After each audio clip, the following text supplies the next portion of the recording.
bit of recovery. Once you keep the karma rolling in, because he's perfectly fine with the hammer dropping in his head, just reversing the damage back to Danduin.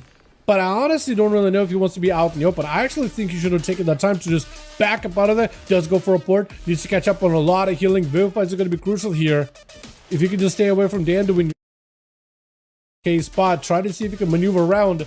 Yeah, whatever time you spend, slice of widgets to get out of the way. Okay. He does have diffuse. He also has conduit coming up very, very soon. So I think he's got a pre-diffuse here possibly versus any kind of burst. And maybe just go full condi damage. He might just need to go full conduit damage. No, it's over. Never mind. I was thinking you pre-diffuse just to reduce damage. Full conduit to see if you can pressure Danduin down. Conduit will do a little bit of healing for you. Maybe that'll be enough. It's going to be Spell Ward and Drudy back in that bear form. Just try to see if you can power shift. Try to go for Root Silence onto Danduin.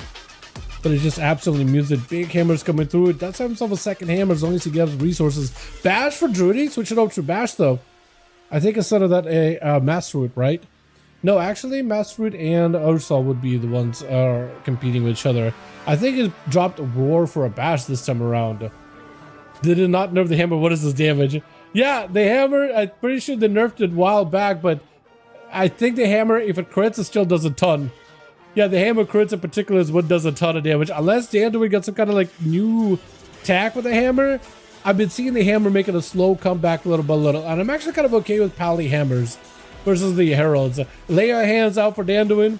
Trying to see if you can just stay on top of Drudy. Wake Match is coming up very soon. Searing Glare with the clone, that's so perfect! He actually wasn't able to stop it, but the root still held on either way. That was so good. Drudy still got himself that pseudo clone either way. Was able to walk away from Danduin. Tried to see if he can get a landed stun. Was not going to be able to. Root escapes it blind. I don't think I was able to connect. If he has a stun for Drudy, this would be huge right now. Mania summon. Massive hammer flows through. It's going to be a bubble. Does he have a second hammer? Second hammer does drop, but it doesn't crit. Yet another stun. Maybe another hammer ready. He's building up even more hammers. Little hammers eventually become a big hammer after you use it enough. Cyclone off of this one.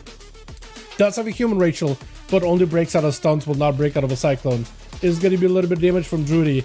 Does have that Fury of a Loon. No trees, no Incarn. Saving that for a little bit later. Actually might not be the worst for him. And Danduin does back up behind there in order to pick up a quick eye really quickly to make sure you can see Drudy does spot him. He does see him. Should be able to get him out of stealth. Just let him sit in stealth there for a second. Stun. Big hammer comes through. Does not land the crit. Second hammer can still do a lot of damage. Disarm. Can still land the hammer. Massive burst. You can literally see the health bar just dip. It does land yet another kill.